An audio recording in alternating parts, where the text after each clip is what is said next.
Everybody say it mean. Who's that out there living the dream? Let's blow in the bean. Who's that still smoking all that green? Let's blow in the bean. Come on, y'all, let me hear you scream. Let's blow in the bean. Let's blow in the bean. Let's blow in the bean. Go.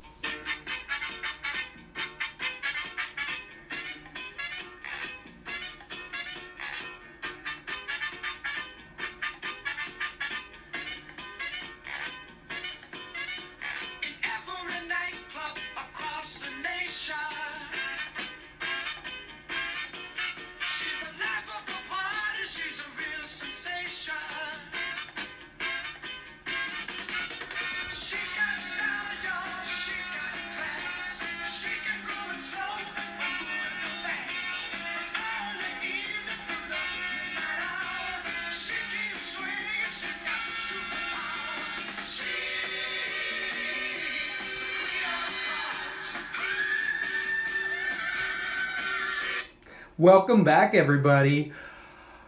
We're definitely bringing it hard with all the MMA news. We got post-fight talk, new fight talk. That song I felt like was going to just bring in a little bit of the weekend talk with Angela Magana and Christiana Cyborg. Have you been up to date kind of what's been happening with that? I know we've been breaking it down and we've been following the story, and it's been something that I feel like justice is finally coming through for Chris Cyborg. I'd like to get a handle before I let loose on Miss Magana myself. Are you talking about Magana getting booted from Alliance?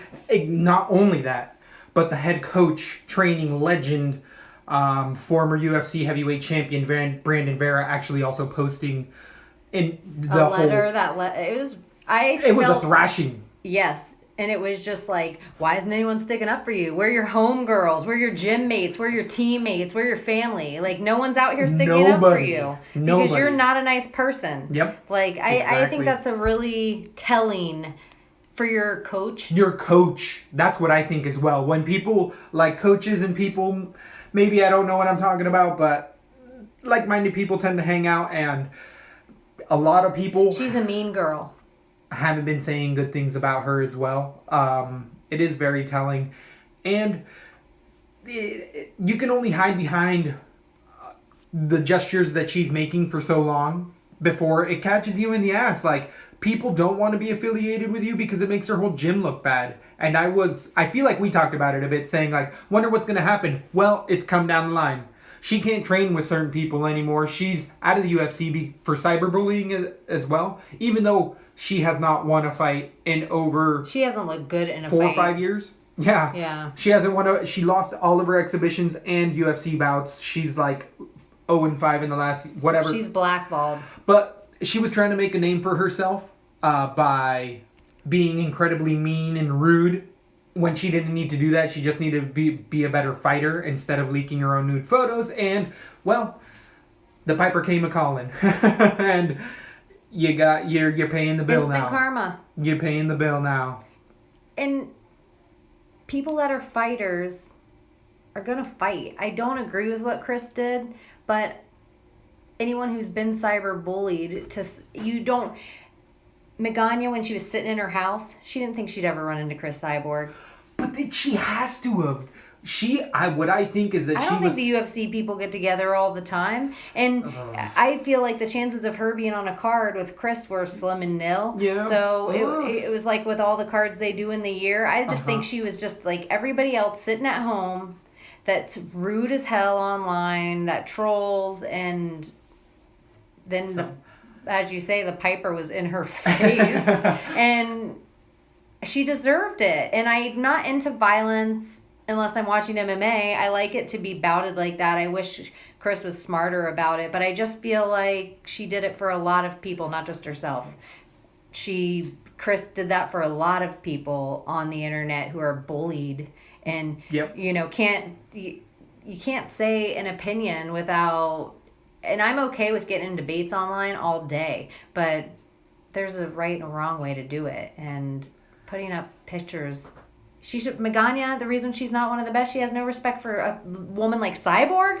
You're a fighter and you have no respect for somebody like Cyborg. Exactly. So even with or without the cheating potential scandal she has, she's won too many things. How many men have been caught and busted for steroids without being thrashed every fight for the rest of their career? I completely agree with that and think it's a super valid point. Yeah, she's just getting an over thrashing, I feel like, for something that she is cleared, and she has been cleared by ASADA. I feel like that either means something or it doesn't. Also, it either very has good to point you mean made. something or it doesn't. Right. So if it means something, like, let's get her a fight. But I also don't think there's a big conspiracy. Jose Aldo is going to fill an arena. Do you need to waste another superstar like Chris Cyborg on the same card? Or can you save her for a different card? Because you never know when Jose Aldo is going to fight. Right. So you can Chris Cyborg will fill an arena. So, I don't know. All I gotta say with that is that when talking shit to the Queen of Clubs, you might get clubbed. And that's what I'm gonna leave it with. So, we had a fight this weekend that was absolutely amazing. There's also other UFC stuff that we'll get in throughout there, but I feel like it really started with the Stockholm. Just to top it off, another marriage proposal at the end of everything. Did you see those Viking Nordic gods? Like, they would be running the world if it wasn't modern day. He would just be out colonizing and she would be running it down at home. She was 6'3" as well. I thought it was gorgeous woman. Good job. Oh, you didn't? I didn't see the marriage proposal. Oh, she got in there, and it's happened a few times. Congratulations. Good luck, guys. They already have a kid together, but they're just both fighting. He was probably pissed when the guy did it last week because he's probably been planning on doing it for months and months and months. I think it was Andrade. Andrade who did it last week. Oh, yeah. It was probably like, you stole my thunder. Exactly. But the post-fights, we had an amazing weekend. I ended up going 7 out of 12, and you went 8 out of 12, which is a respectable night when there was 6 underdogs that came through, which is a high number of underdogs coming through. What was our Leslie's pick of the week that ended up really cashing? Because we called the it, ladies and gentlemen. Akhmedov? It was Akhmedov versus the Judo Azhan judo champer, whoever he may be. Exactly as we called it. If you can get through that first round, the cardio might not be there. And it was proven the technique was still there for a judo guy, but Al-Sahan, but the Russian style wrestling, the grind, the constant pressure. Homeboy looked like a freaking beast, but that gas tank just failed him within the first 3 to 4 minutes of that fight. All the throws came really slow. There was some okay striking exchanges.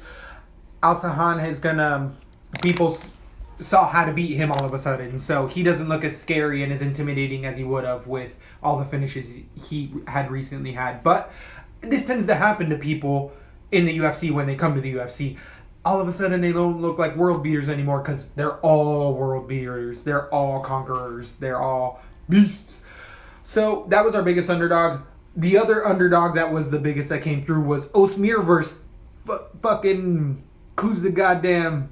Mirkov? Serkinov? God damn it! That ruined my night. That ruined every parlay. I didn't make a little, but my little... I had him on every single one of those cards. So anything that I had that cashed still had that bomb on it, and I still pulled cash. So I was like, imagine if he would have come through. Yeah, he was on all of my cards. Oh my goodness. I did too. He was the one I put on everything, so that did hurt me a little bit, but the rest of the picks were so solid. Well, Held also got me a bit. I had a little more faith in Held. He was a 4-1 favorite, and he started off the night, he had a jumping knee. He was rolling for an Imanari roll and caught, the dude saw it coming and threw a quick front knee, and it landed beautifully. He deserved that. He was losing that fight, or Held was winning that fight. Who is it? I didn't put him on a lot of cards because I made a rule a long time ago where the first fight of the night does not go on my cards. Ooh, that's a good rule. It's just, I feel like it's a rule of thumb. Don't put the first one, because neither guy's is ever worth the top money. That they always have a huge underdog like that. And I'm like, has a guy like Held proven himself to be worth 9,000 or anything above that? Yeah. No way. No way, no day. So that first fight is always... too sketchy. It could always go either way, or make it into like the third round where you're like, oh no. Yeah, this turned sour all of a sudden. There was the Till fight happened. That turned into a boring decision. Till just picked him apart, but didn't really look for the finish when he hurt him a bunch of times. It was an okay showing. He should have been able to finish him long before that. The bigger upset as well was Misoki versus Vojelkovic, whoever, whatever. Milikovic. So I did not put Masoke on anything. I had Misoki on a few, and he was winning that fight. The first 2 rounds, he was winning, striking, keeping the fight standing. But it was a knee. He was on wobbly legs. They kept showing the gif of it. My and big he ate a underdog shot. that I had on every card was Trevor Smith. So you switched my mind. I put As him of on last everything week. because he was so inexpensive and He did come came through. And I switched my picks, and he saved But some he of looked my like a picks. different man. He looked like a different man at weigh-ins. Like having the beard off. Yep. That was... He did look like a much younger man. Exactly as we thought. Chris Camozzi doesn't have the best takedown defense and can just be put on his back. And that's all Trevor Smith did for 3 rounds, was put him on his back. That was it. But that did win him the fight. Then we had Madadi versus Silva.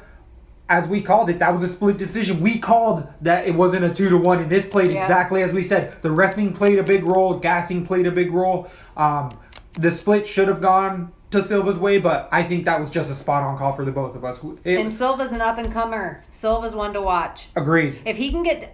The problem with a lot of the Brazilian fighters, I feel... And I know you can say the Jose Aldo because he did carry his belt forever and he pretty much stayed at the same gym. But I think the traveling fighter is becoming the new, where you're absorbing from your gym. Imagine Jose Aldo at a couple different gyms. But I guess he does go to within Brazil. Wink too. No? No. Never? He just stays with I'm pretty sure it's just Novo União, but... Oh, but that is one of the better... It was a premiere, especially for the lighter guys back in the day. It did have Henan Barao, who's fallen off a bit, but there's been other guys that have come through União, and girls that have since left, though, and gone to, top team and stuff. Yes. A lot of those girls have had falling outs with União because the guys are a little more loyal, and the girls are like, you only have one other lady here. I need to go somewhere where there's more women. Competition. Right. So, Munoz getting a decision over Stasiak. Munoz was almost like a 6-1 favorite, and Stasiak looked good for that loss. Good. That's something to remember just for further on. Munoz is going to keep going. Stasiak, though, is not going to be an easy fight. People are going to be like, oh, he has 2 losses in a row. I think he deserves still a career in the UFC because he looked good in that loss. This is something I think to also keep in your head for future bouts of anything. If you see a Polish fighter, he's usually is gonna be worth their coin on DraftKings. Ooh. No matter, they lay a lot of punches. Yep. It's a lot of the Muay Thai. They're also proficient in grappling. They're very well rounded. I thought he looked good. He did look really I good. missed a lot of his embedded, and I wish I would have seen it. I think it would have changed my mind. I got it right, but I would have been okay with the pick had I had changed it to him. Right. Then we had a TKO by Hermanson over Nicholson. I had Nicholson in that, and that was a complete domination. It was how to beat Nicholson, take him right down and ground and pound. That's all it was. I mean, it was incredibly I had Hermanson fast. everywhere. That was a good call. He definitely stacked up a lot of I points had in the medium for you. 400 point range with Serkinov on the cards. Oh, man. That was a big upset. And I feel like he already has an opponent. That guy already has an opponent. Ozdemir. Manawa. Jimmy Manawa. What a big fuck. That dude's got a set of balls on him because he looks like the goddamn Crypt Keeper. Or like a Crypt Keeper, not maybe that necessarily the guy. But nobody's taking Shirkinov as I'll take that fight. Nobody. Who's taking the number 5 guy? And then all of a sudden, goddamn, good on you. We go to the other fight. We had Taleb decision over Enkamp. I don't like Jimmy Manawa. I think he's overrated. I don't think that you're necessarily too off on that. I think that he hasn't had the competition or level of people that a lot of other people have had to go through that weight class to already be as far as he is in the weight class. But it is a very low weight class, or it's a straggling weight class for the division. They're trying to bring in talent. They just brought in Go Kanzaki. Did you hear about this in the UFC? The 205er that apparently is amazing, but has 0 ground game. 0-1 in MMA. He has an MMA career. 0-1, and he came into the UFC. Yeah, he has over 80 fights and glory and all that good stuff. So that's how bad they're hurting in this division, that you can have 2-3 fights and be title contender against John Jones, arguably the best of all time. Or Rory Nelson at Bellator. He moved there too. That was up. I love it because Roy's been talking about the money thing for a long time. And the number one reason he said he did it is his standard of living. Like, he needs more money. Yeah. Need more money, boy. Here's just weird conspiracy theory that I just noticed. I was watching, like, McGregor's best knockouts.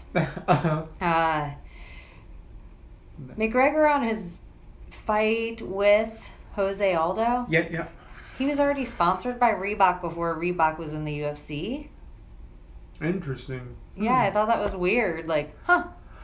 I know that right before he even talked about fighting Mayweather, literally the day before he announced, I'll take a fight with him, he had showed his boxing shoes that were custom McGregor's that he was going to wear out to the gym. Don't think Reebok said, hey, promote these for us.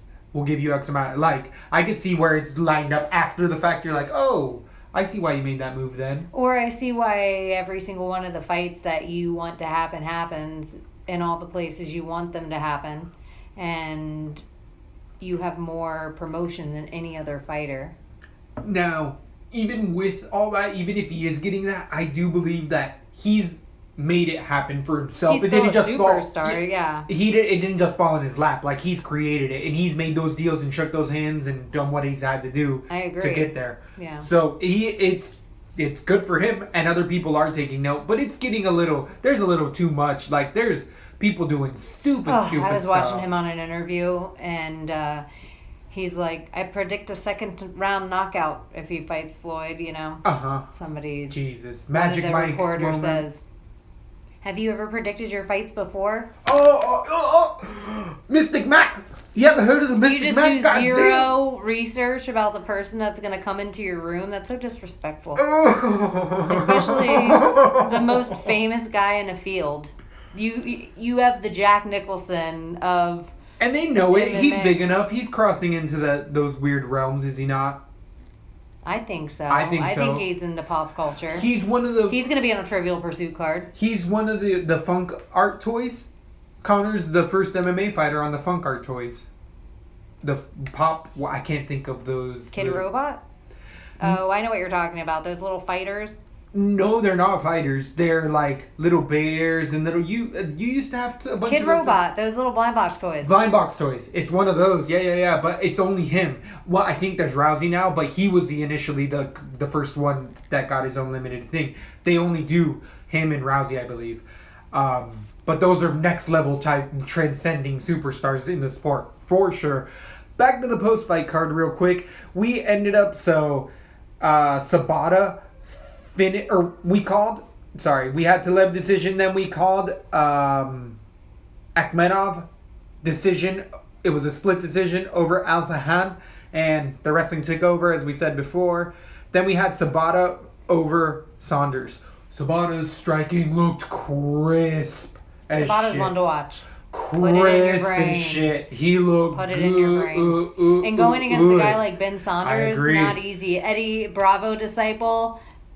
Didn't matter. Sabata took 2 body shots that hurt him, that he poker faced it out, and he just was like, ooh, that hurt, I'm gonna get at you. I loved everything I saw from Sabata.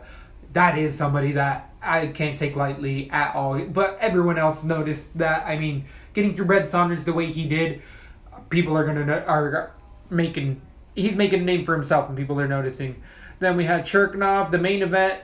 It went into the 5th round. Alexander Gustafsson landing that uppercut from the 1st round to the 5th round. That uppercut was there for him. It was a very Dutch style of punch. The Dutch in boxing and in kickboxing have it's where they pull the hands down. Alistair Overeem does it nonstop. Steven Stroop does it. You pull the hands down with your left hand and you shoot, or you an uppercut or a straight punch. as you're putting that hand down. And he did it 3 times in a row. And then that overhand right, that gif that was everywhere of the post-fight. Teixeira never gave up one time. A straight punch beats a looping punch every time. That's what you saw big time in this fight. We did, and that's a very good point, and that's going to play into our breakdown later on in a bit here. But there's a couple fights. It's a fun weekend for sure. All we right. both picked us stuff in. Yeah, we both did. Yep. So, any other UFC talk before we get into our breakdown? I guess we go right from the post to the... If GSP loses his fight, he'll retire. I don't like that. I don't like that either. I say you show me somebody retiring or already talking about it, I'll show you somebody who doesn't want to win. Or somebody who doesn't want to be in there. It's just weird to even come out and say that you want to even be in the scene again just to talk about retirement already. You haven't even debuted back. How are you already talking about retiring? And saying that only if you lose, it's just like, don't even come in because your head's not in the right state of mind. You're not where you should be. Exactly. I feel like when That's you not step a good into call. the octagon, you have to be in a place that you're going to beat anyone who's in there with you. You can't, well, this is my last fight. Good luck to me. I You totally can't be in this agree. ho-hum attitude. Cruz and Stan are going to be the commentators at UFC 212. I like that. I like love that that panel. trio. They do really good commentary. I like like that panel a lot. Who's your favorite out of those three? I like Cruz. Of course. I'm in that same boat. But I really admire John Anik. I really think I like John that Anik. he's There a has to professional. be He's a professional. Everybody can't be the breakdown or everyone's talking over each other. Yeah, John, agreed. there has to be the guy that's the company guy that says the commercials and his voice sounds nice. He doesn't step on toes. He makes good points about the, just some little tidbit or fact on the side, like he has a sheet of facts on each fighter. While the other guys are talking about what's going on in the octagon, he talks about random shit that happens to them outside the octagon. Which I like because it is fun to know about that. The more invested you are in each fighter, the more interesting the fight. Who was the third on that panel? Brian Stan. I'm a fan of Brian Stan as well. All three of them professionals, consummate. I might say I like Brian Stan's commentary a bit more. I think he has a more relaxed tone when he breaks down fights, where I think that sometimes Cruz can get into it, which I love, but sometimes I'm just like, admire it. I think I'm switching that. I'm going to go Brian Stan. Also fellow Marine. I'm just throwing that up. Mexican versus Marine on that one. That's rough. I don't know where I'm going to go with Marine. I really like Dan Hardy. I really like the panel that was on this UFC fight card that we just had, the UFC 109. Yeah, I like them as well. I thought they did a really good job. I liked him. Whoever his homeboy was doing a really good job too. They have good chemistry. Agreed. What about GDR? That is the number one amount of fucking bullshit that you could ever do. That's number one bullshit. Ever. That is, may I quote Lesbo and the Bean, the soft lady. You do not deserve the title, the Iron Lady. If you are not willing to fight somebody like Cyborg in her weight division, it's bullshit. She's coming out and saying, because she's a known cheater, I'm not going to fight her. She's paid her price, and she's getting tested now. And until she fucks up again, she's clean because she's passed enough tests as we believe it. And I just absolutely hate that kind of stuff, and that only makes the sport look bad. And it makes women's MMA look bad. If you were in the 205 division, do you think Daniel Cormier is the best 205er ever? Or do you think it's John Jones? John Jones. Yeah. And if you were in the 205 and you got to a point in your career that you considered yourself the best ever, who do you need to fight to cement that legacy? No, Cyborg. Win or lose. You have to fight. You have to. Win or or without. lose. You have to fight Vitor Belfort. You have to fight Jose Aldo. You have to fight. These are all people that have been busted for shit and still come back and been legacy fighters. Uh-huh. It has to happen. They have to give her a break here. She's being tested like everybody else. Yeah. Give Cyborg a fucking break. If you want to wear that belt around, you have to fight the best. Yes. And that's why I love the Megan Anderson Cyborg fight, because Megan Anderson's like, yeah, I'll fight Cyborg? I don't give a fuck. I love I that. love it, exactly. I don't want And you want a money champ. fight? You want a money fight? How many of the belt holders want a money fight? Cyborg is a money fight and the best. I agree. The only thing is, you might go unconscious, but guess what? You're in the fight game. Like, don't ever think you're Look at never going to Leslie be knocked Smith. out. She didn't. She pretty much knew she wasn't going to win when she got in the ring with Cyborg. She still got in the ring, Yep. and now look at And that who was has an early fights. fucking stoppage. It Everybody wasn't knows. really. Everybody knows Everybody that was talks about it, but she still has fights, and people respect her because Yes. of that. And when you look at her win-loss record, and you see that L, and even if you're Leslie Smith and you're like, I don't want an L, fuck Right. it. You go in there, and when somebody scrolls over your win-loss record, and it comes up, oh, that's Chris Cyborg. But exactly. Oh, everybody was losing. Exactly. Yeah, no one's gonna hold you account. Oh, Exactly. they lost to Chris Cyborg. So GDR, that's bullshit. I Speaking agree. of though, this is where it rolls into this conversation where maybe everything changes. You were saying something about the weight classes? So, the new brass over at the UFC has started to lay out plans like the reality Tuesday shows that they're going to be doing, the fight-offs for contracts and stuff. They're also going to be implementing weight divisions where it's going to go every 10 pounds. Somebody's been listening to Let's Burn the Beat. Just saying. Just saying. The 10 pounds, they're going to have a 245 and then a 260 division. So I think that's where the break might be. It's going to open up so many more belts, so many more You can divisions. get rid of the interims. I think they still are going to keep the interims because it's the It good makes poster. everything a little more interesting. Exactly. It makes it all a little more interesting. We have the interim fight coming up between Whitaker and Yoel Romero, and I was listening to Yoel talk about it. Like, it doesn't matter. The belt does mean something, and I don't think he said I am getting a paycheck, but we all know, even interim or not, you're getting that belt money paycheck. You're getting that pay-per-view. Exactly. So it does matter as much as the people say paper belt or not. The contract's the real thing that matters there, and you get a share of that pay-per-view by being the interim belt. Yoel Romero is educated enough to know that. Did you know Yoel Romero's dad boxed until he was 38 years old in Cuba? No. Professional boxer until 38. So he's 40, just turned 40. But he's saying his dad's been a professional boxer for And a when long I time. like Yoel Romero, I dig his character in the UFC. It's like an Iron Sheik in ways. Yeah, I agree. A foreigner that's just like arch nemesis, but Yeah, he just still says random adversary. crazy quotes.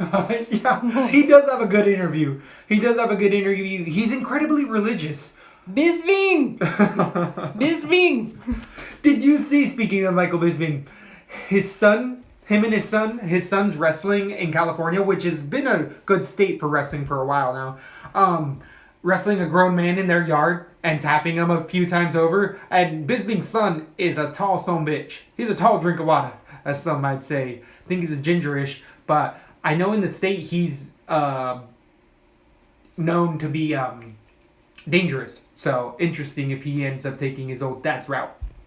And Michael Bisping doesn't seem like a father that would deter his kid from fighting. Like some fighters would not want their kids to fight. Yeah, no, I agree. And I think if anything, his dad was like, I don't care. Michael Bisping's dad's like, I don't care. You're wrestling kids. Like, as soon as he got in the UFC, he's like, oh shit, my kids are going to wrestling school. If we go to the States, they're wrestling. If they even want to talk about sports, just because it's such a good fundamental thing to have, core, all that good stuff. Just teaches you really good, strict beliefs. All right.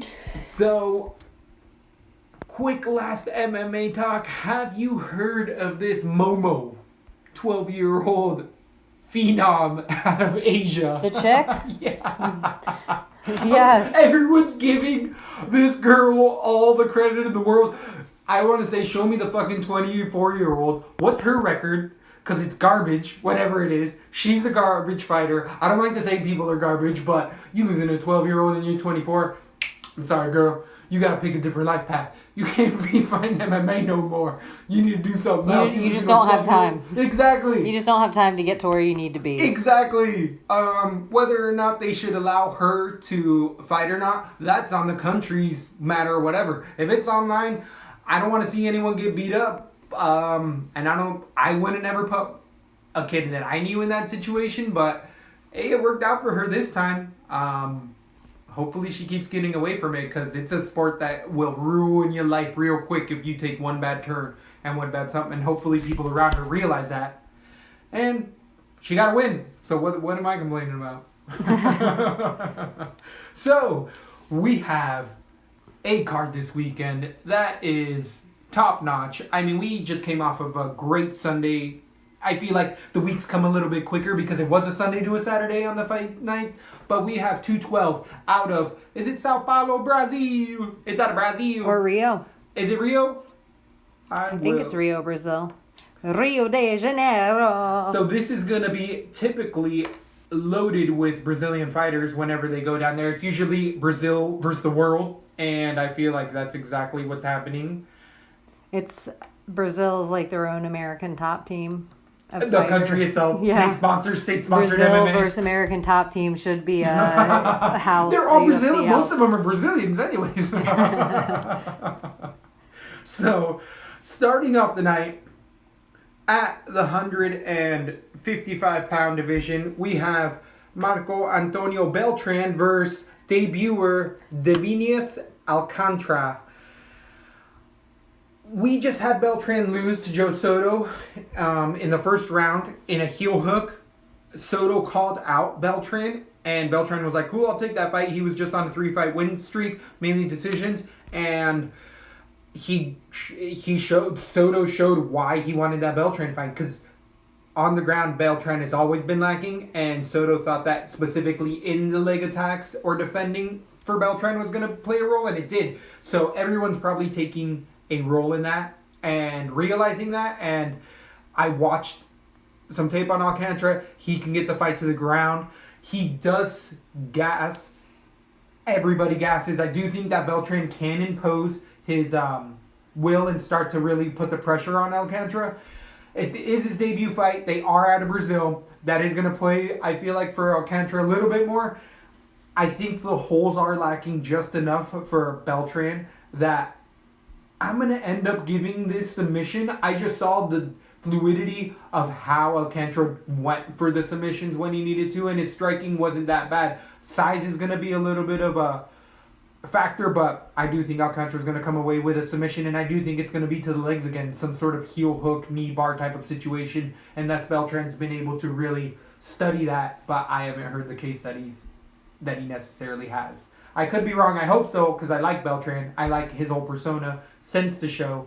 But I'm giving it to the debuter, and he is a minus 170 favorite for the debuter against the veteran that's already had 5 fights in the UFC, plus a show under his belt in Beltran. Stay away from this card on DraftKings. Stay away from it. It's the first fight of the night. Goes with my rule. Good call. I think Alcantara, he's so expensive on DraftKings, which is kind of crazy. I agree. For a debut fighter who is number 14th in Brazil. He's not number 1 in Brazil. He's not number 5 in Brazil. Right. He's 14th in Brazil. And the submission is an easy pull because you saw this weird heel hook happen last time. I'm not a huge Joe Soto fan, but Joe Soto's still a UFC caliber fighter. I agree with that. Alcantara had one submission and a whole bunch of knockouts.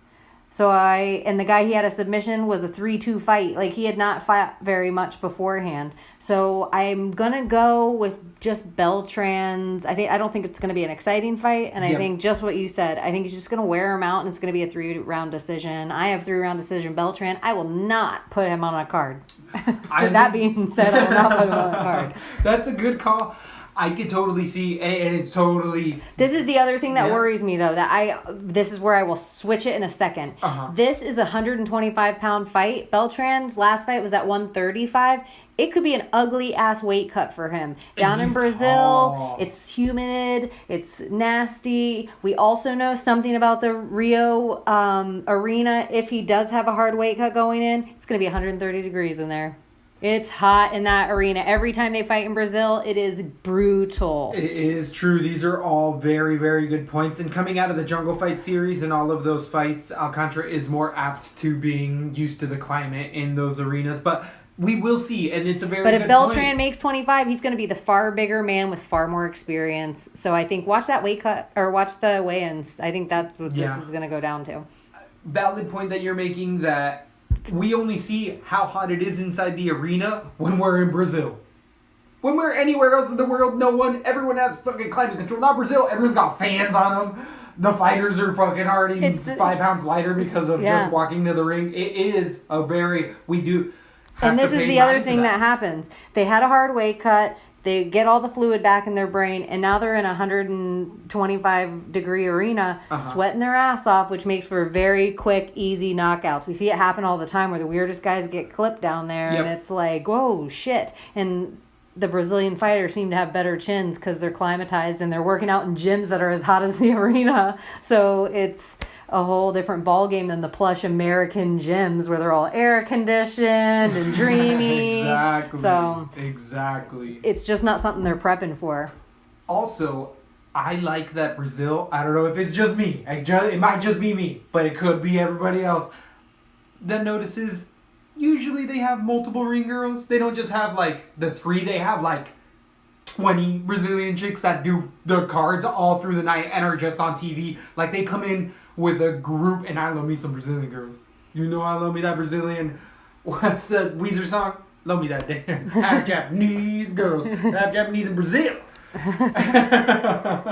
So, other thing to pay attention to, just the ring card girls in case you get bored. Moving on to the next fight at 170 pounds, we have Luna Chagas versus Jim Wallhead. This is another Brazilian versus the European Wallhead. Wallhead is his second fight in the UFC. He lost a decision. His last fight about, 8 months ago against Ari, the guy who just fought this last weekend who lost the decision himself. Chagas is coming off of a loss, and then previous to that, he had a no contest split decision over Sergio Moraes, which is top caliber fighter, but he lost a submission his last fight to Eric Silva, which Eric Silva's later on this night, but I would just always say that poster boy other than Vitor Belfort for USADA, Eric Silva has suffered the most as far as looking like a completely different person. Gas tank's gone horribly down. Chagas losing to Silva in that state didn't make Chagas look that good to me in his last fight. He definitely scared me off. His striking's good, but he gasses so hard. He does it in every fight. Wallhead is a bit more of a grinder. Wallhead is a tough European fighter. Kickboxing's alright. Take down the fence is a little lacking. Sub-game is more defensive than offensive than anything. He can just get out of stuff. He's not really going to put anyone in danger. But there's nothing... He's a no master of anything, if not lacking in a couple areas, Wallhead. But Chagas, his gas tank is so bad that Wallhead could just not allow the takedown to happen and win a 3-round split decision by keeping the fight standing. They are in Brazil, and the crowd tends to get behind Brazilian fighters, so even if Chagas gasses and is only throwing 1 or 2 punches, the crowd will yell for every punch Chagas throws. And Wallhead could throw 5 and not get anything. So this, I would also recommend stay completely away from. I'm going to have Chagas' decision because I think the crowd and just the arena might get to him. It would help him out more. But this is a stay away all day. And I am picking the favorite in this.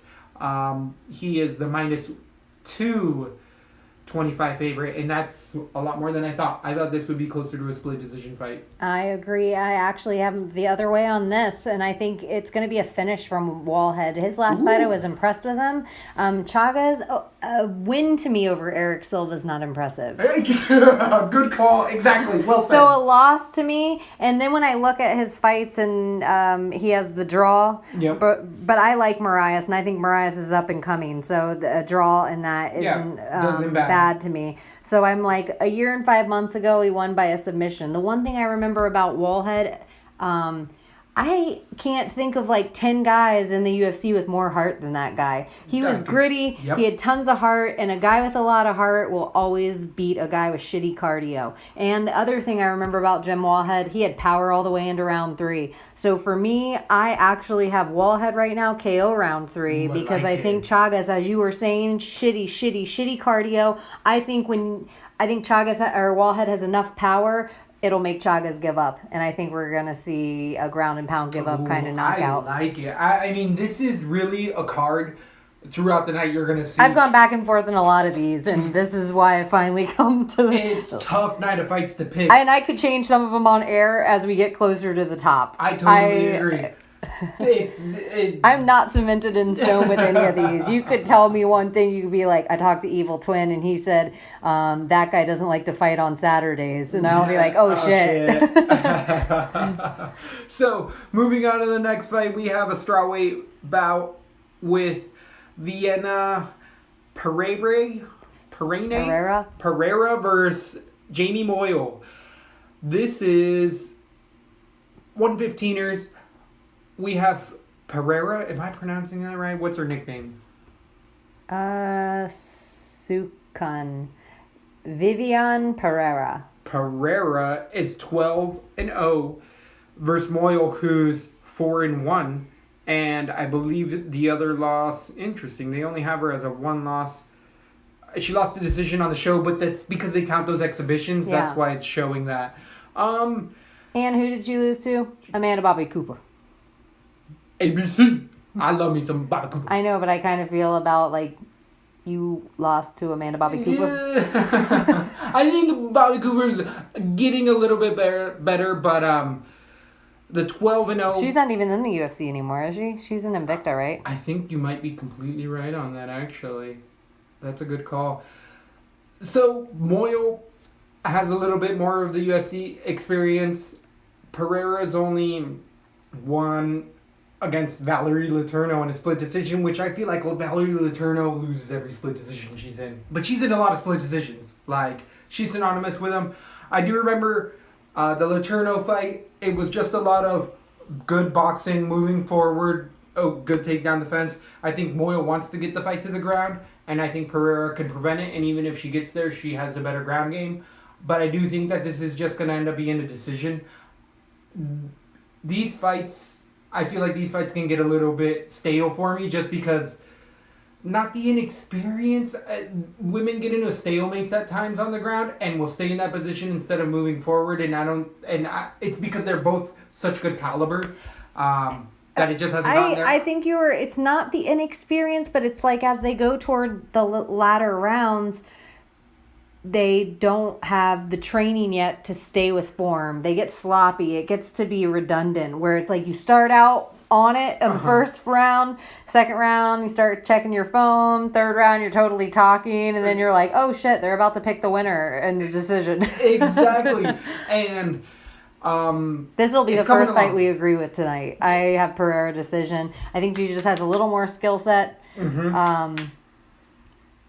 If Moyle were at a better gym this time, I might be willing to go with her. But I remember that Valerie Letourneau fight being the best Valerie Letourneau I ever seen. I remember Valerie coming out and looking a little better than... I do feel like Letourneau won that fight. It was a little scrap. So I just think that Letourneau fight is a little more experienced than anyone Jamie Moyle's been in with. And I think Letourneau has an okay ground game. And I think Pereira showed a good takedown defense in it. So I agree with you on this fight, and we can... move on to the next fight. Scroll it on up. And these fights are going to be on FX. These aren't on FS1 or anything. They're going to do FX right into the pay-per-view, just so you know, ladies and gentlemen. Moving on to the next fight, at 135 pounds, we have... Are we fight passing? There's a fight pass, then FX, then pay-per-view, or just FX and pay-per-view? I think it is 2 fights or something, 1 or 2 fights, where I'm like, why not give me 4? Or all of anything that's going to be on Fox at all, give me on my fight pass. Come on, man. Come on, man. You can in some countries. Why not America? Why do we get royally screwed every time? Why does it piss me off so bad when it says your area code isn't, or your area isn't allowed? And I'm like, so you allowed another area not here? Exactly. You're blackout. You're letting me know that? It infuriates me that much more. Damn you, UFC bastards. You forced me to have to go on Cody. You forced me. See what you made me do. Mm-hmm. Yuri Alcantara versus Brian Keller. I feel like this is another fight that we're going to end up picking. We're going to be on the same page. I feel like Keller is definitely a big underdog for a reason. It's his debut, and they're throwing him to the wolves. I feel like Alcantara is a top 10 fighter, easy in the division. Agree. And to get a debut fight, I don't know if he came in short notice. I don't know much about Keller. I wasn't able to find too much. This should be a 4-1 favorite to me. I feel not even the number one guy in Pennsylvania. That doesn't make any against a guy that I think could battle some of the top 10 contenders in the weight class. This is crazy. Yeah. This is crazy. And so it's his debut, going to Brazil as well to fight. I don't know this other Keller's. And do you hear tons coming out of Pennsylvania or Team Bomb Squad? Are you like, I don't know anybody. There's guys rolling out of team. Nobody else. And Alcantara's at your favorite gym, fighting in his home country. Exactly. And I'm seeing a mixed record of submissions, TKOs for Keller and stuff, but Alcantara is beating or losing to only top 5 guys, only top 10 guys. I just feel like this is UFC giving a Brazilian fighter a win. Like, they're helping out the fans, so in case the they're other cards amping up the fights. Exactly. They know that a finish is going to come. They know that it's going to get amped up, and they're feeding Keller, I think, to the wolves. And I might be wrong about this. I also believe Brian Keller's on short notice. That's what I was thinking as well. That's what I was thinking, that this was a short notice. So it's admirable for Keller. He's going to go in there and probably give it his all. He'll probably make it a fun fight. It's not a bad loss to have on your record. Alcantara in your debut, no. He's going to get a second in Brazil. Fight. Right. So. Right. Alcantara. If you can survive the Brazilian fans as the out-of-town person, that is, you can fight in any room in the world. How do you feel about, I love when American fighters are going over there and flipping off the crowd. Matt Brown. Kevin Lee.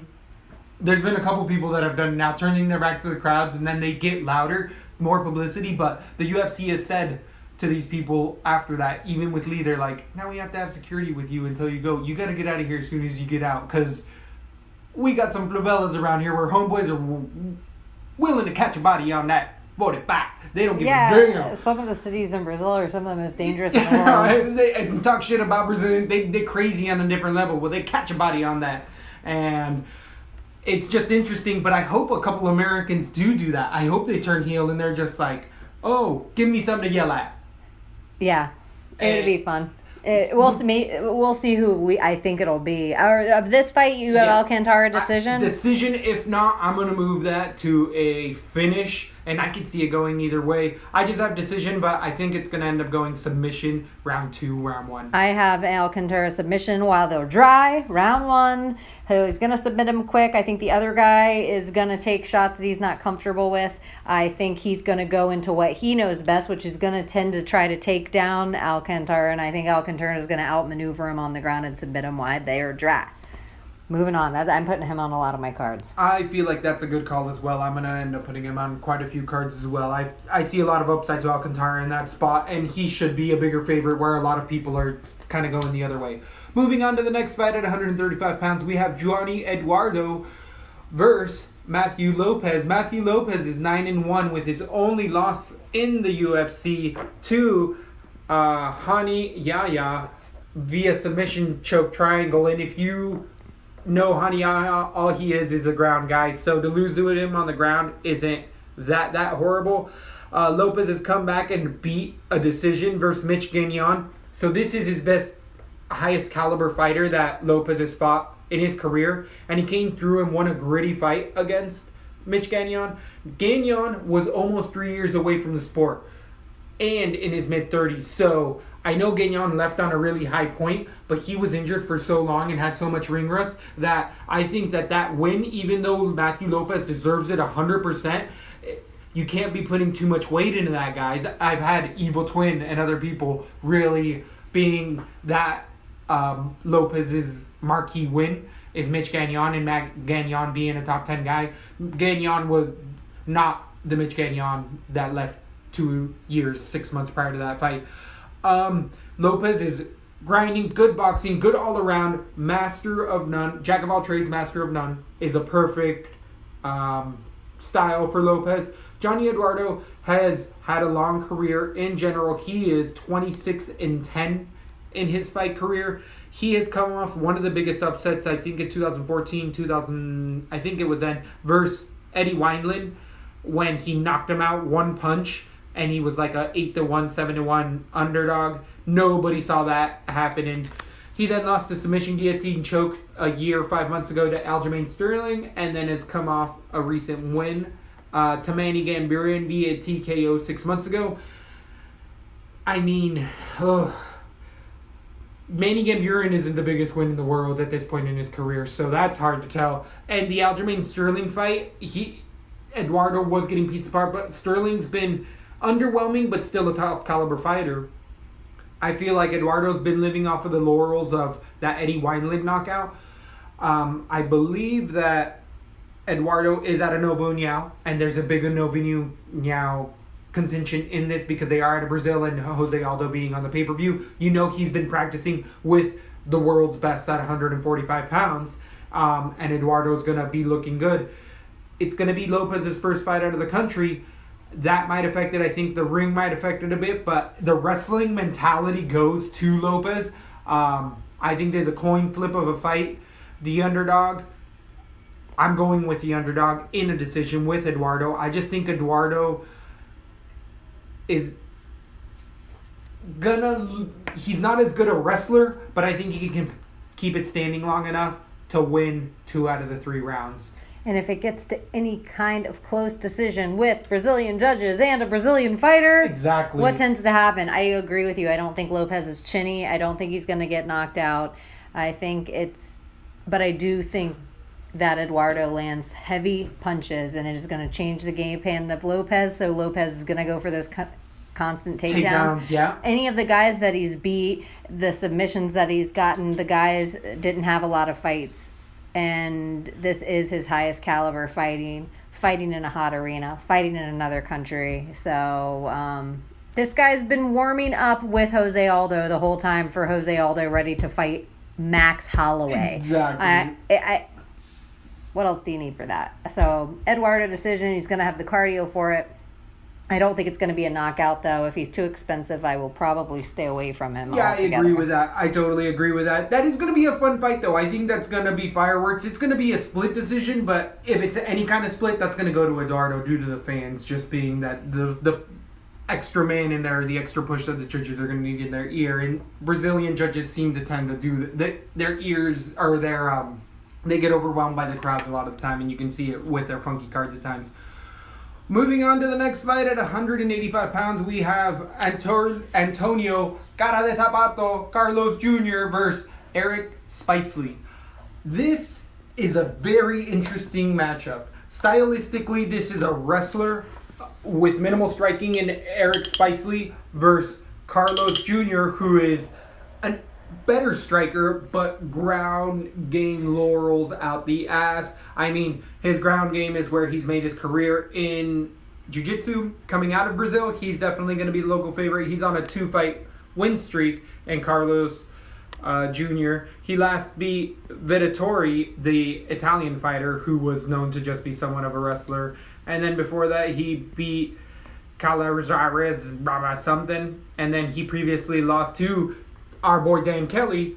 So I don't think that's a wash because I like Dan Kelly. We always go with Dan Kelly. Exactly, but what I would like to say in that Dan Kelly fight that I have always seen is that Carlos Jr. is a good front runner. When he sees adversity, he does tend to fold a bit more. His jiu-jitsu isn't as good, and that's to be said for anybody because when you have another beast on you punching you in the face, of course your technique's going to go a little out the door. But we have seen Carlos Jr. be held in positions at times with Dan Kelly, who is a judo guy, but he's not the best jiu-jitsu guy, and he was still able to do what he wanted to with just great determination. Carlos Jr. completely gassed in that fight. Carlos Jr. does have a tendency to gas, and I think Spicely has a good chin. His striking is lacking. I do think that Carlos Jr. has a bit better of striking, and Eric Spicely does go in for takedowns a lot. Oof. I have Spicely right now. Decision, just because I feel like he can put Carlos in positions up against the fence and win a wrestling match. But Junior's submission game is next fucking level. Let me just ask you one question. Yeah. Who submitted Eric Spicely? And you're going to change your decision right now. It was Sam Alvey in a front choke. I remember that. Yeah. If Sam Alvey can submit Spicely, For me, Junior's going to submit him in round 2. I think I'm moving to a submission round. I think round 2. He's a fan favorite. I could go with round 2 They're as setting well. him up against a guy. He's not shabby on his feet. I don't think Spike Lee's so dangerous that Junior can't take it on his feet. So, is he gonna go to the ground? I even think their number rating's weird. Junior's still a young guy. He is. He's had a higher level competition. I like Spike Lee's. It's that wrestling when I go between the wrestler and the judo or the jiu-jitsu guy. Yeah. And it's that Dan Kelly fight that always makes me hesitate on. Look at that reach advantage too. Dos Santos, 79 Junior. inches to 73. It is a big discrepancy, but he doesn't use it well. He uses it better But on the I ground. He feel uses like it better on the ground Maya- than he uses it in striking. That Maya, if you are Junior and you watch that Maya Gamebred fight, Yeah. You learn. that's your game plan. Yeah. That's your game plan. That's your bread and butter.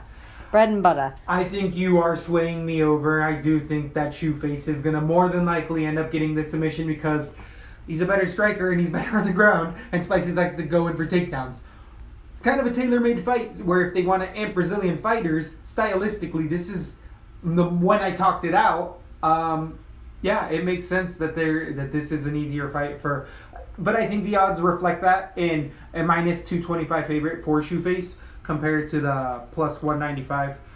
So Spike Lee is an underdog that maybe doesn't have his best a shot now that I'm really thinking about it. Fun fight though. I am excited to see what's going to go on in that fight. Moving on to the next fight, we have a bantamweight bout at 135 pounds. We have Marlon Moraes versus Rafaela Sunsao. This is Brazilian on Brazilian crime right here. It's going to get down and dirty. This is the debut for Marlon Moraes. Marlon Moraes has been the champ over at the WSOF or the new Premier whatever league they're going to call it. But Moraes has been one of those top talents that has been knocking at that door, and everybody said for 2-3 years now, this guy needs to be in the UFC. And finally, he gets to make his debut at 29 years old. Against a monster. Proving that they're just not like giving him a nobody. They're giving him the, hey, you want to be a UFC fighter? Here you go, a top 5 guy? Number 4? What is he, Yeah, number 4? number 4. Jesus. Yeah, active, number 4, Rafaela Sunsao. What do you know that you're getting with Rafaela Sunsao when you're fighting? He's a veteran of a fighter. He is great determination, looping punches out the ass. He has a good jab. Cardio is good. His cardio used to be legendary when nobody had good cardio. People of the next level are starting to be Rafaela Sunsao's cardio, but he still not. He's never in a fight that's slow in any pace. Good grappler, good wrestling. I'd say his wrestling is really underrated. He has really good wrestling transitions on the ground. He can hold his own with anybody. Sunsao is top of the top level. Lost a decision to TJ Dillashaw. Beat Aljamain Sterling. Beat Brian Caraway. But that was bullshit. I thought Caraway won that fight. But still, this is a level of fighter. Pedro Munoz beat a decision. Pedro Munoz is not an easy fight for anyone, as we see. Lost a split decision, or won a split decision for TJ Dillashaw. Like, Sunsao, top caliber. I think that Moraes can step up to the occasion. I think he's hungry. He wants that win. Moraes comes in with almost an ace in every hole. Like, he has looked elite, but it has been at a level that hasn't been able to really test his talents. It's what we were saying earlier. When you get to the UFC, you don't look as good as you always do. That might happen because there's a good amount of highlight reels for Moraes, but it is a lot of organizations that other people have moved over and done well, but Sunsao is not an easy fucking fight. You have someone who's going to move forward, put you up against the cage, and take you down. Moraes. He's strong for the division. Yeah. This is one of the fights I've gone back and forth with the whole time. And I do agree, this is some of the reasons why. Sunsao has gone against some of the best when they weren't the best. Like, he didn't go against the TJ Dillashaw of today. Right. Not that TJ wasn't great. It was part of his climb to get to where he finally got the belt, but it was just a different TJ style and everything. I might be wrong, but is he a champion?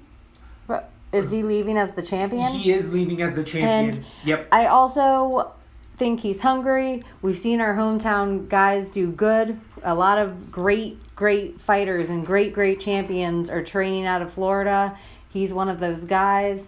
I think they're smart. I think they're next level. I've gone back and forth with this the whole time. I just think a Sun Sal's chinny, and I think this kid is strong. I think it's going to be... He has power in his punches. Right now, I have Mariah's KO round 2. Wow.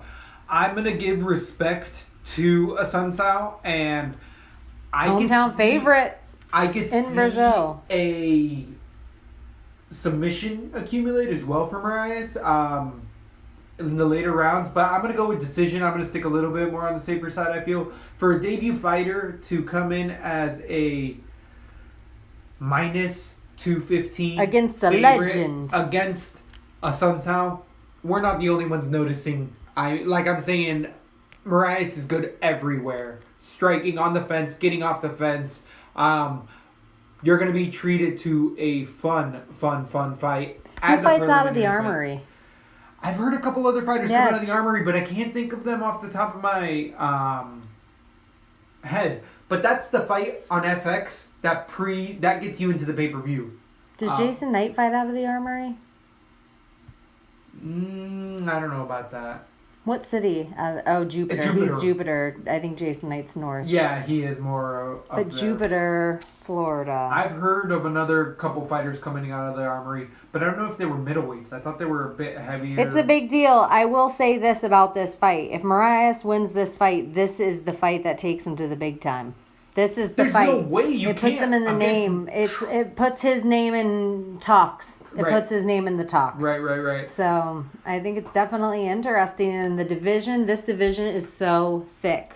Yes, it is. It's such a thick division. And he's inserted not at the bottom of this division. He's put in right at the top. And the way all the fights are lined up with TJ and Garbrandt and them not knowing what's going on and Cruz, all of a sudden a win over a Sun Sal puts Marias right in the talks with those guys. In the top 4, all of a sudden makes him the 4th after his debut. Or I would love to see him fight Brian Caraway.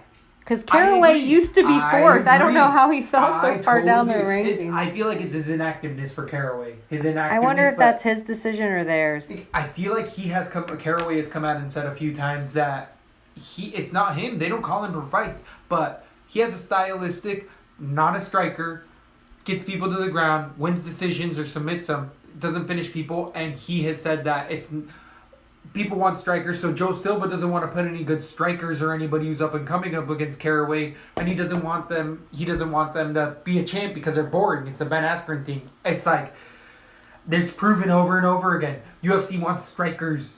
They hired Gokhan Saki, who is 0-1 as a professional fighter in the UFC. Why? Because he has over 80 Muay Thai striking matches. So they want strikers. I'm rare to jump on the hype train, but I am for Marion. Yeah, What's his nickname? Let's see. Marlon Moraes? No nickname. Yeah, okay. That's what he's known as. You don't even need one.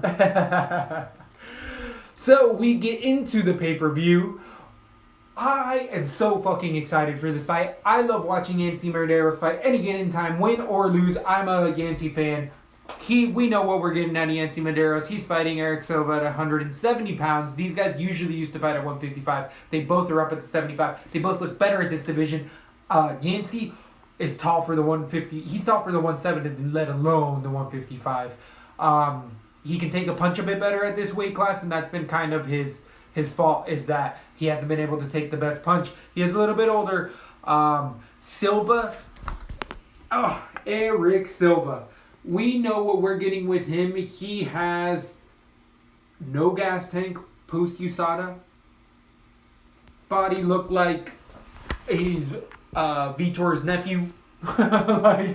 He used to look like a monster. And he puts really butts in the seat in Brazil. That's my thoughts on Silva. And he's in Brazil. USADA ain't in Brazil. So I got to see the weigh-ins for this because... Yeah, if all the Brazilian fighters come out looking ripped, We might switch a couple people here and there. And everyone's got to pay attention to that. We are in Brazil, ladies and gentlemen. Remember, what the hell's going on? This is the fight game, and people are going to do Maybe Friday nights after weigh-in, we'll try to get up our card so it gives you enough time to change yours. Maybe we'll have a Brazilian special highlight where we're like, this person has a Brazilian special. This person has... Yeah, we'll call it the hashtag Brazilian special. Exactly. So, we have to look at post weigh-ins. Yancy Medeiros puts his chin up, but he's willing to strike. His ground game is always good. He's been a Stockton boy, trained with the Diaz brothers. The Diaz boys have always been in Yancy Medeiros' corner, talking about how he is Chris. Yancy Medeiros can just put himself in danger because he talks about it. Like, sometimes I'm having so much fun in the fight that I'll leave my hands down and get hit with a punch because I'm just so happy that he's in the ring fighting. It's typical Hawaiian stuff. I absolutely love it. That's what I want to see in my fighters, but he has eaten shots that he didn't have to, that have compromised him, that have given up the submission or TKO because he's susceptible to some power punches. Poirier put him away. Good guys, though. Yancy Medeiros is not losing to lower caliber guys. Francisco Tinaldo in a decision, and Dustin Poirier in a TKO of his last 5 fights. He's beaten the people like Joe Proctor in a decision, John Medeski in a decision, and he's also beat Sean Spencer in a submission, which was, a lot of people were surprised with that. Spencer's not too bad of a fighter at all. Silva's last win in his last 5 were Chagas. He lost previously to Nordine Taleb in a TKO and to Neil Magny in a split decision.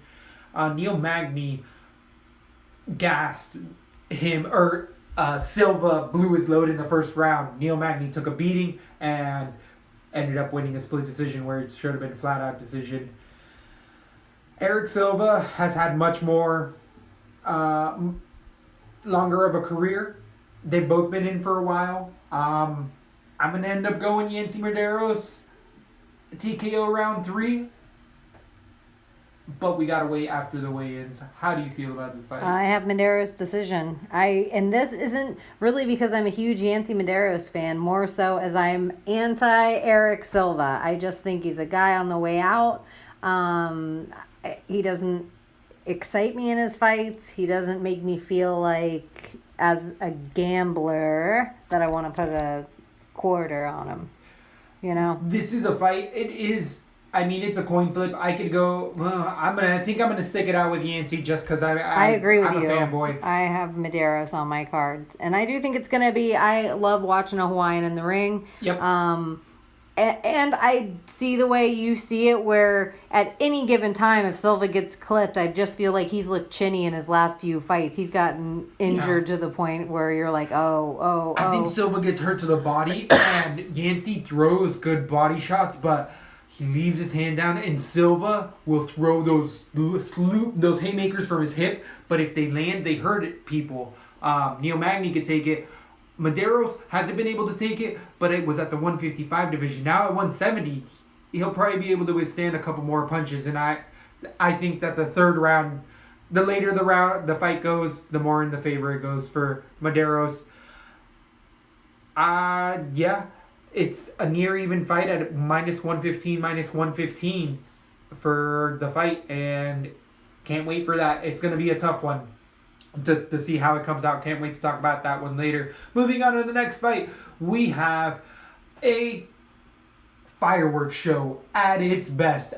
This is almost the most I'm excited for another fight. I mean, the main event is an amazing main event, but this at 185 pounds, Paulo Henrique Costa versus Aluade Bamboze, the Holy Warrior Angel against Borrachina.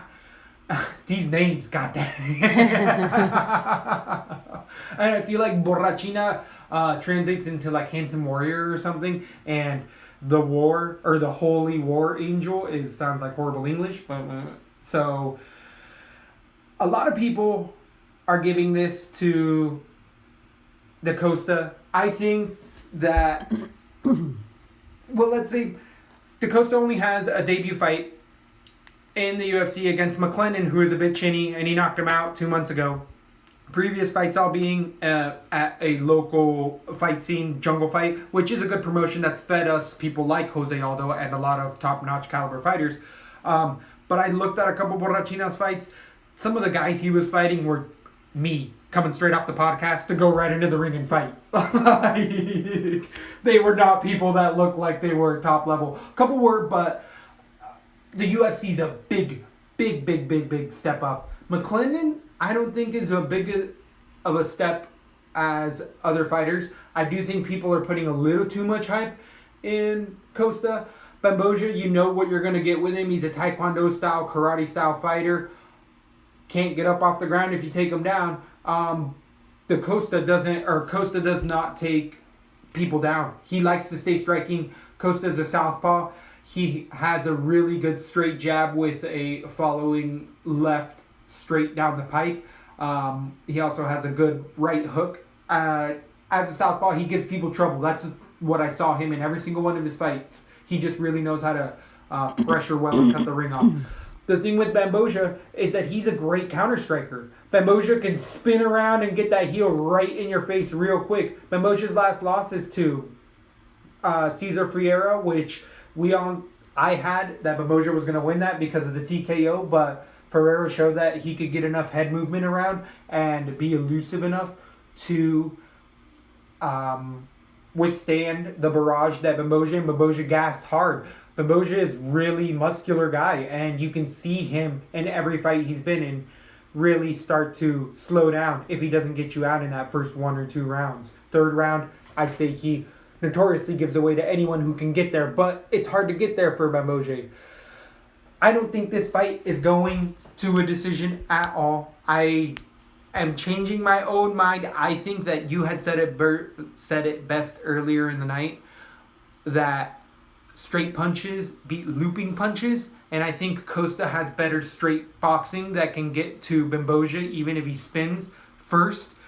But if Bamboja throws any of that spinning shit, Henrique's face, or Costa's face can be fucking ruined really, really quickly. I think that this is a TKO round 1 Costa. I'm switching that live because I had Bamboja earlier in the week, but once I really looked at the tape, I do think that the crisper striking and takedown defense doesn't matter in this fight because Bamboja is not... The takedowns that he does try are the level that Costa has already seen. It's a very low level of takedown. It's desperation. Exactly. So it's not going to work. Takedowns. He did look better. I went back and forth on this fight. This is a tough fight. I thought Bamboja, even watching the embeddeds, he looked like a sharper version of himself. Like he's ready to be a professional fighter full time. Like when the guys make that shift in their life. I went back and forth too. I think this is a leap in experience for Costa to be going against. Yeah. I just feel like I see Bamboza giving up by round 3 if he doesn't. And exactly. So we're in a hot arena. Exactly. He's going to be trying to throw tons of crazy stuff. I think him standing with Costa is the most dangerous thing he could do. And so I have right now Costa KO round 2. I want to watch the weigh-ins on this one as well. This could be a Brazilian special. This guy is an Adonis. Exactly. And, we know a lot of the guys that are coming down right now, and I think Bamboja's fighting out of Long Beach, so we know he's getting USADA tested. So he looks like a leaner version of himself. Bamboja, I believe it's his first fight out of the U.S. as well. I think he's only fought in the United States. This is the first time he's traveled. I listened to an interview with him, and he was just like, he didn't care. He's just willing to take any fight anywhere, and he's just excited to be... I love his mentality, what the interview I just heard, because he's just like, I don't care win or lose. I'm willing to fight the best guys I'm ever willing to fight, because people are saying, why are you taking a fight with a dangerous guy like this? And he's like, if I win or lose excitingly, they'll keep me on. Or I'll get back to it. And they will do that. But he just gives up fights. That's really the only reason. And this is a dangerous thing, though. He's had enough UFC fights that gas tank has to get a little better. How many rounds is Costa going into late? We have no idea what this guy's gas tank's He's like. also finishing a lot of guys in the first. He's 9-0 in his career. He's finishing a lot of guys in the first couple rounds. I think he's only gone to decision once in his 9-fight career. So I don't think this should be as big of a favorite. I agree with But that 100%. I do think it should be, maybe like you were saying earlier, this could be a layup for Costa to have an exciting thing for the card. It's the beginning of the main event. What a perfect way to start the main event, so then they can hype a whole bunch of other fights, do a bunch of commercials in between. Monero Silva was the beginning Oh, of okay. it. Uh-huh. And that's going to be a chill fight, Yeah, probably. that's a fun So you're fight. going to need a hyper of like a knockout, because that other fight's going to go long. This is fireworks. This is fireworks either way. This is something that don't blink, don't go to the kitchen. Don't go grab something out of the kitchen. Watch this fight, because at any point in time in that first or second round, this fight can be over. If it goes to a third, it's going decision. And if it's going to decision, I would say Bambozi might win this because he has a bit of experience in the UFC. But I see it finishing for Costa round 1. Woo!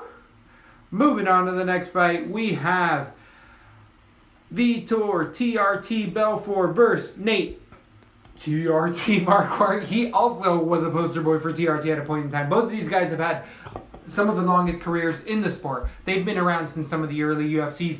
Belfort being the youngest at one point in time, light heavyweight or all-around champion ever. First really brought in boxing.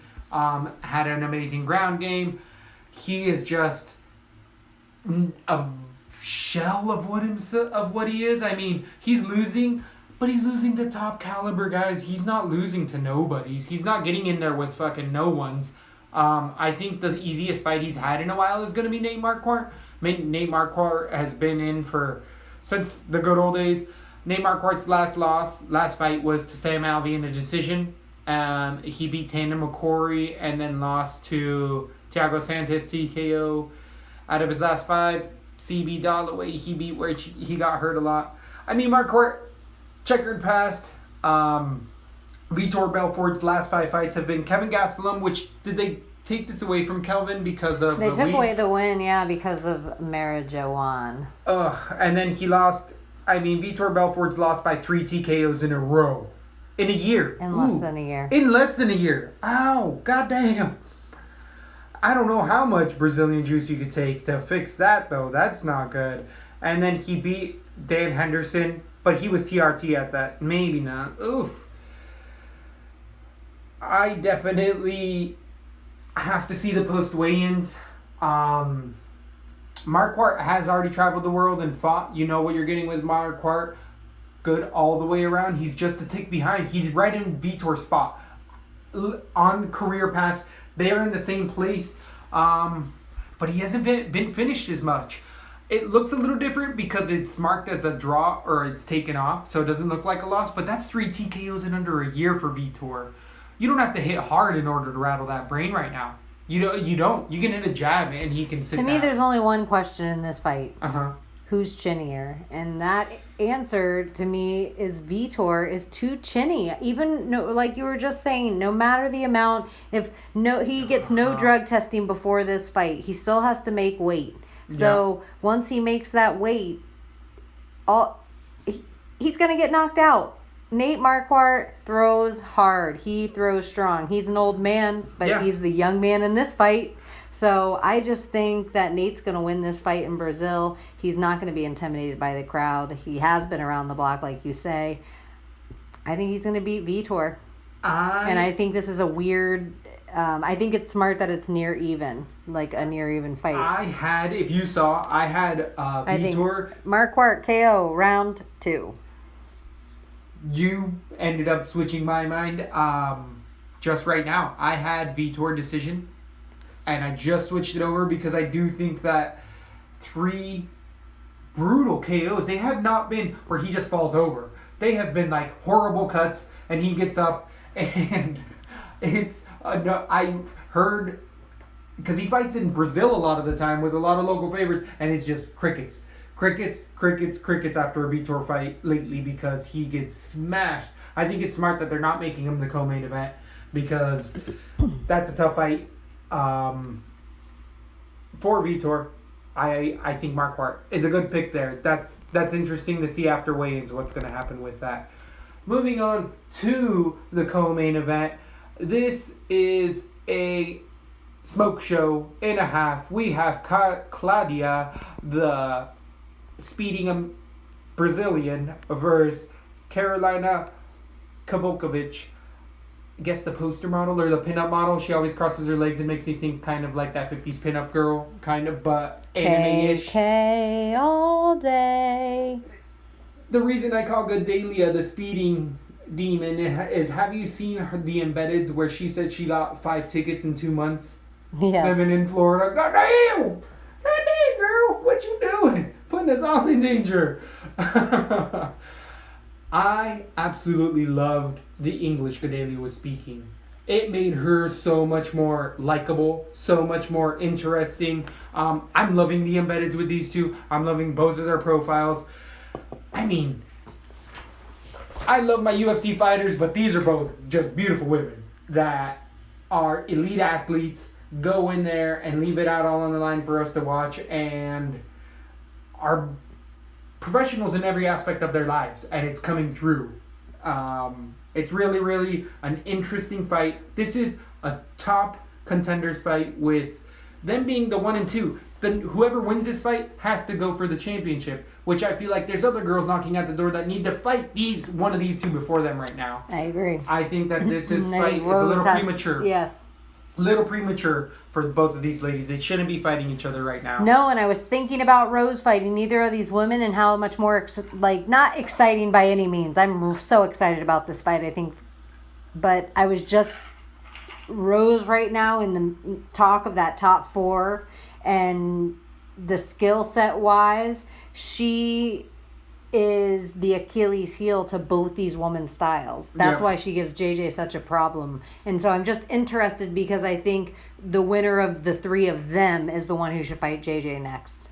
I don't, because it just puts up a weird timeline where, or Rose fights the loser of this fight, JJ gets the winner, which I'm okay with. I think that's kind of what's going to happen. That's what it would make the most sense, but they don't make the most sense all the time. So we'll have to see. I have gone back and forth on this fight more than any of the other fights. Back and forth. I feel like KK is so underrated in this fight. I agree with that 100%. So underrated, and she is so cheap on DraftKings. And regardless of what happens,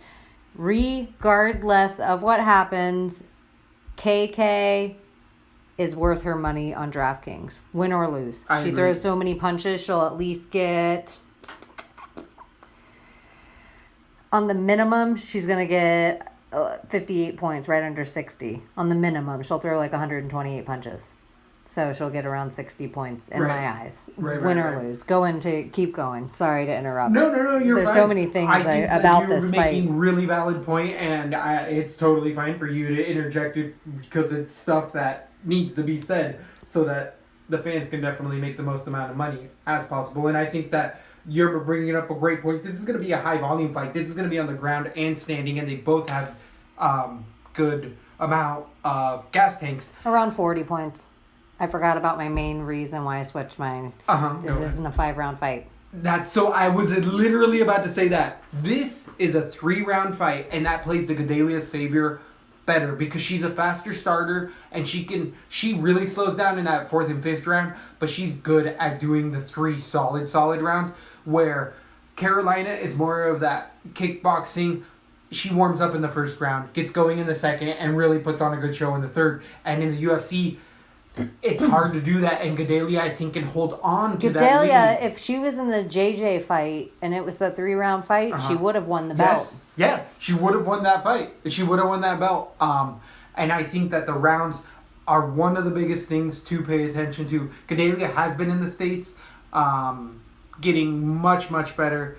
She's not a Nova União. It says that, but I believe she's at top team because she just had a huge falling out with Nova União because they got really upset. She took her boxing coach to somewhere, but I don't think it's top team. She's in... Oh, it's somewhere else, but it's... like Nevada or New Mexico, somewhere like that. Yeah.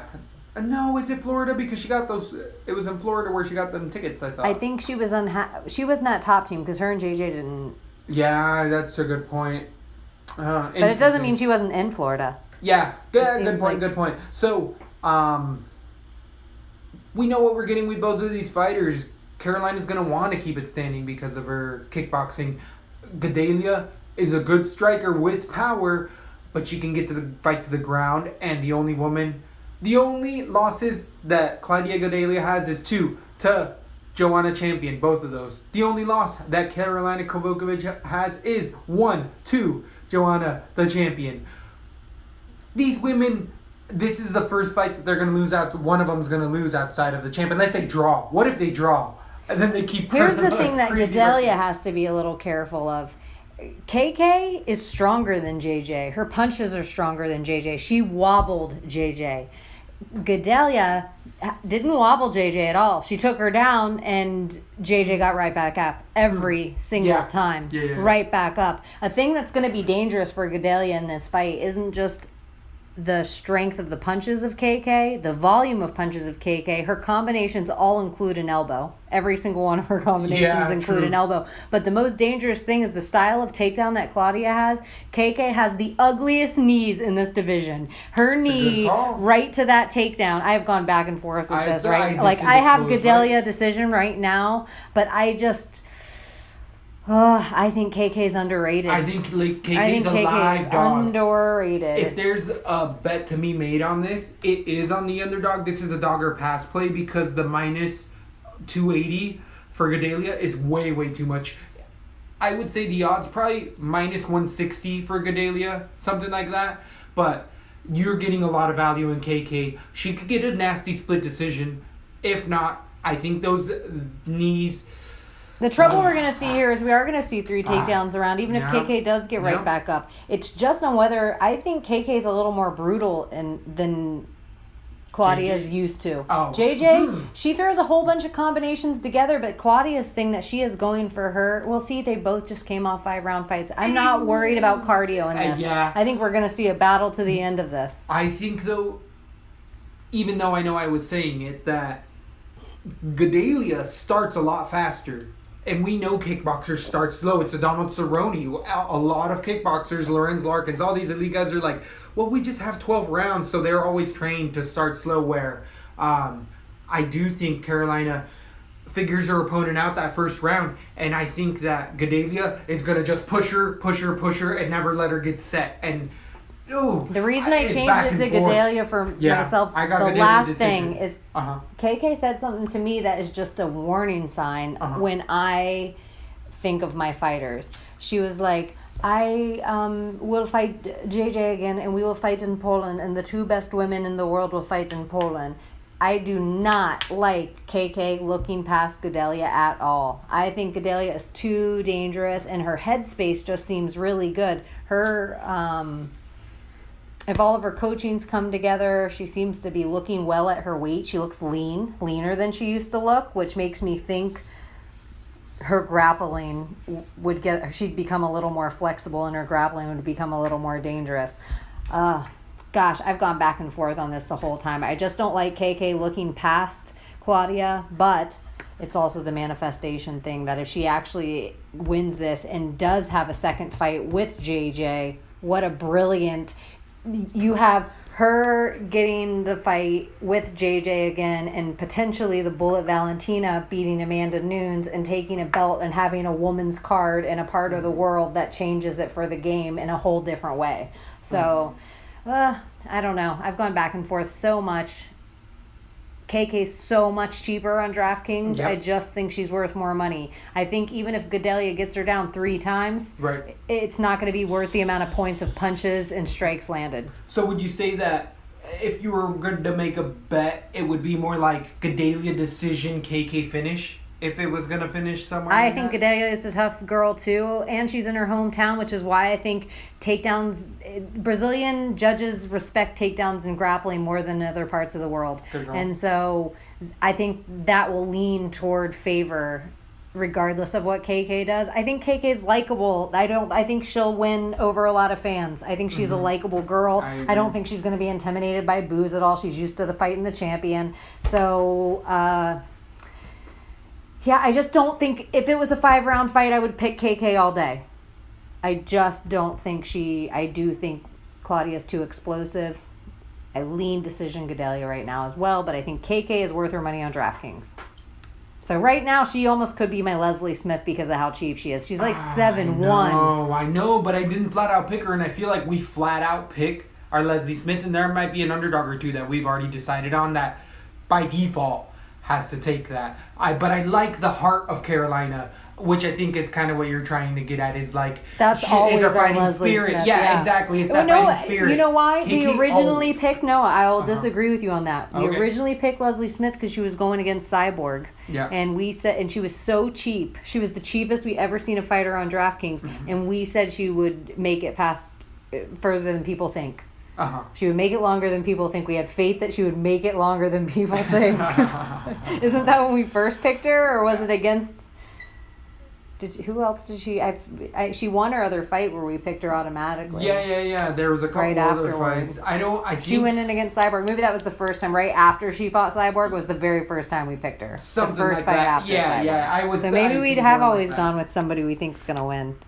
I don't know, because even Akhmedov, we didn't think he'd get finished before round 3. No, I feel like I had Akhmedov winning as a I decision. had as a decision as well, but I feel like we were like, hey, the other guy, he could be explosive. I don't really know much about him, but this guy's a grinder. And he was chinny. Akhmedov had 2 knockouts, I think. Yeah, he had been hurt in fights. But yeah, that came through with. I don't know. We'll see. We got one more fight to go, where this is the main event of the night. While you're purchasing the pay-per-view, this is just the epitome of the division culminated into essentially the interim belt, as one person may say it. Dare I speak his name?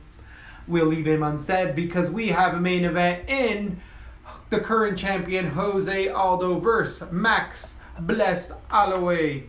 Jose, is it Scarface? Is that his nickname? Junior. He changed that because he used to be Scarface. I don't like all that name switching. I like Scarface because it makes sense. So we know what we're getting with both of these fighters. This is a fight that we've been talking about for a month, 2 months, because we've been calling Jose Aldo, isn't it? And we're still, how many days till weigh-in? Is tomorrow weigh-in? No, 2 days. 2 days we have weigh-ins and then the fight. So we have 3 days where something weird might happen. We're not in the woods yet, but we're close to the end. If there's a fighter to be scared of not making it, it is Jose Aldo. Yeah, exactly. If there's a prop bet out there right now, put money that this fight still might fall through, because weird shit has happened. We know what we're getting with the champ. Jose Aldo has been only losing to the all-time bests. He's been a contending current champ, only losing to Conor McGregor in a 13-second fight, which I know a lot of people have given Joe Rogan a lot of shit for saying he'll be tarnished with that one KO from McGregor. He had been undefeated, or he had won for 10 years in a row. Like, he's only lost like one of his first fights, second fights, and gone defeated for 8 or 9 years, and then lost to Conor, and then just beat Frankie Edgar and made Frankie Edgar, who's running through people right now, look mundane. He beat Frankie to shit. And he looked absolutely fine after that 5-round fight. The embeddeds have been showing Aldo's training looks top fucking notch. He looks not as big as he's ever looked, but in a good, solid, healthy weight. We have to look at weigh-ins. He is in Brazil. Max Holloway, doesn't matter where he's at. You know what he's coming with. Both of these men have shared losses with Conor McGregor, but Max Holloway put up probably the best fight that anyone's had against Conor McGregor, where he blew out Conor's ACL in the second round or something like that. But that ACL didn't blow out on its own. That was because Max had pressure on Conor McGregor. That wasn't just Conor standing weird. There is something to be said for Max, even though he's giving him some shit like, with a bum leg I still beat you. That's just a testament that Conor really is a fighter as well.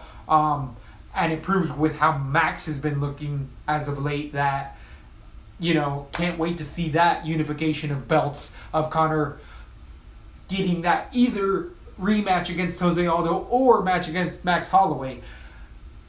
Either one of those fights, I'm going to pay for. I'm going to watch. I'm going to end up doing whatever I can to make sure I'm watching that on the biggest TV possible. Jose Aldo's good everywhere. He's great stand-up, great kicks, some of the hardest kicks, some of the most fluid kicks, and it's been a big game of his plan in a lot of his fights.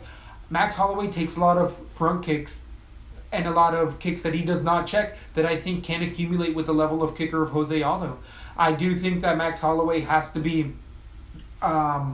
weary of every single shot that is thrown at him because Jose Aldo has power from every angle.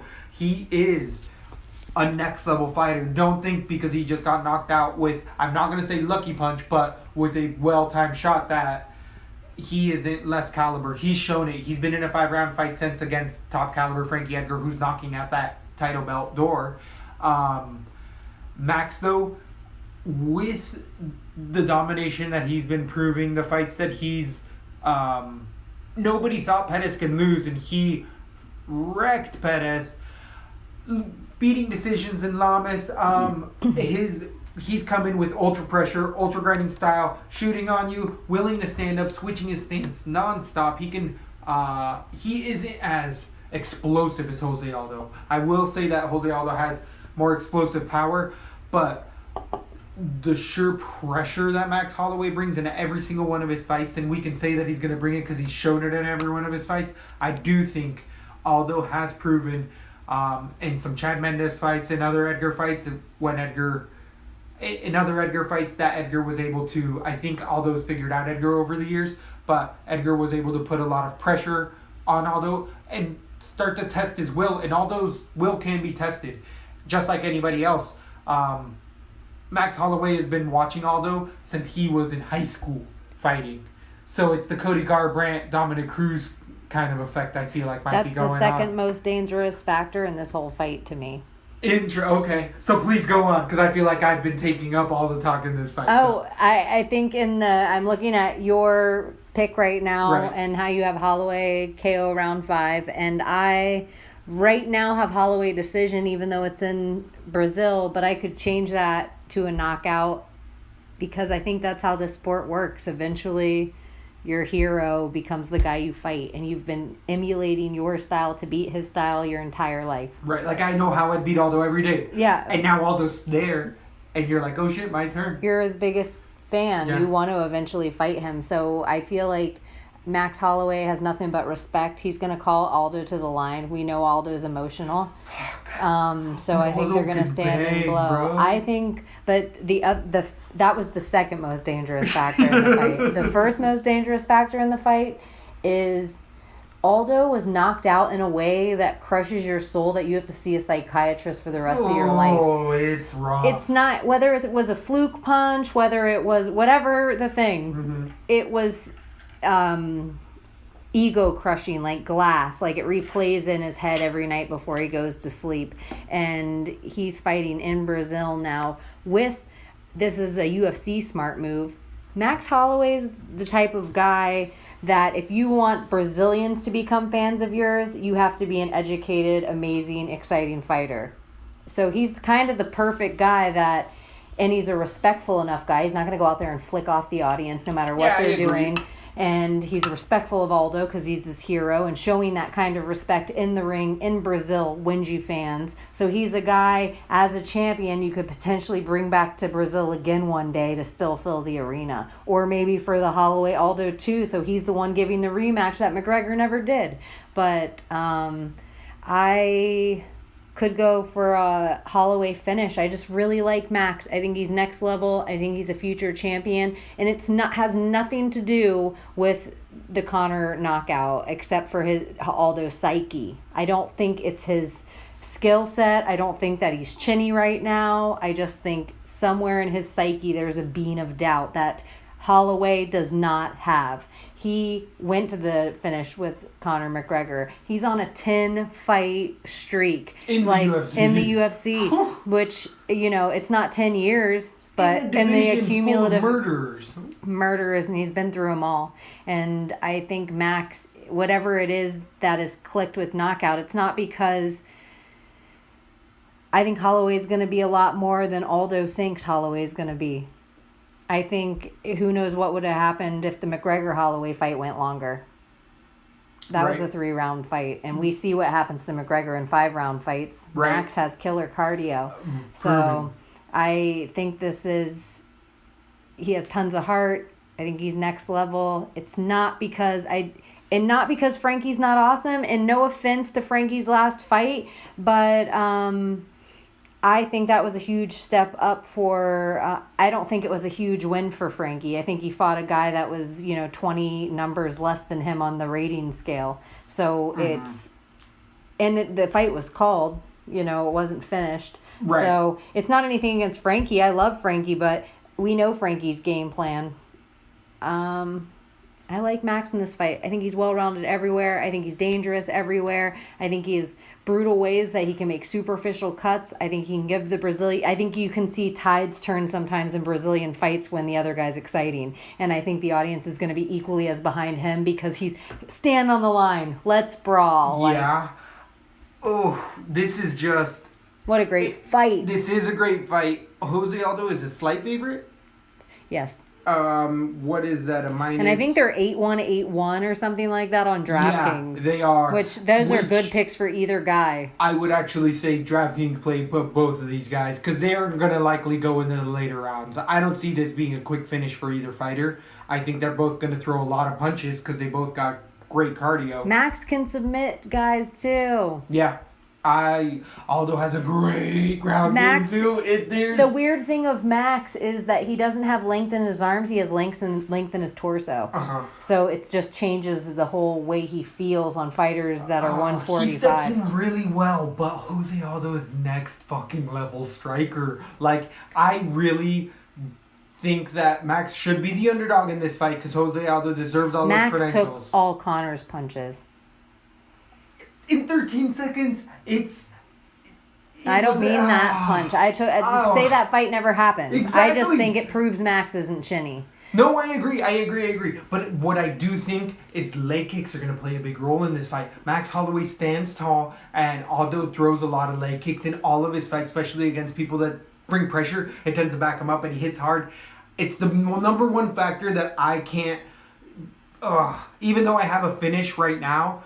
I want to go decision Max Holloway, and then when I pick that, I want to pick Aldo because... Aldo decision. Exactly. Aldo decision because I see those leg kicks completely stifling that forward pressure. And you're in Rio. Exactly. And you're in with Max, like his hometown. Exactly. And I do think that Max is the fighter that you have to break his leg, but Jose Aldo can break your leg. He can break your leg where you're like, I want to fight, but we need to go to the hospital because my femur's broken. That shit can happen. It is such an exciting fight all the way around. I'm going with the underdog right now. Me too. We'll keep you posted. We will keep you posted. This is a pay-per-view to watch. You guys can't miss it. We know you can't miss it. You're watching the Embedded. You're watching the show. How about the show? Has it lost absolutely all credibility now that Cody's out of that fucking fight?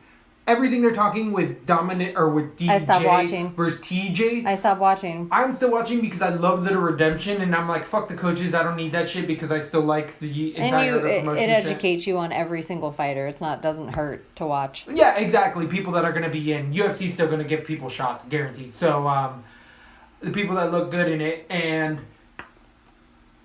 the show couldn't have took a worse hit by Cody falling off of that, which I didn't think about to talk about earlier last week, and we'll have to save it for the next show. Yeah, there's enough that we've gotten into by Follow us on Twitter @LesboandTheBean, or for all things Lesbo and the Bean, www.lesboandthebean.com.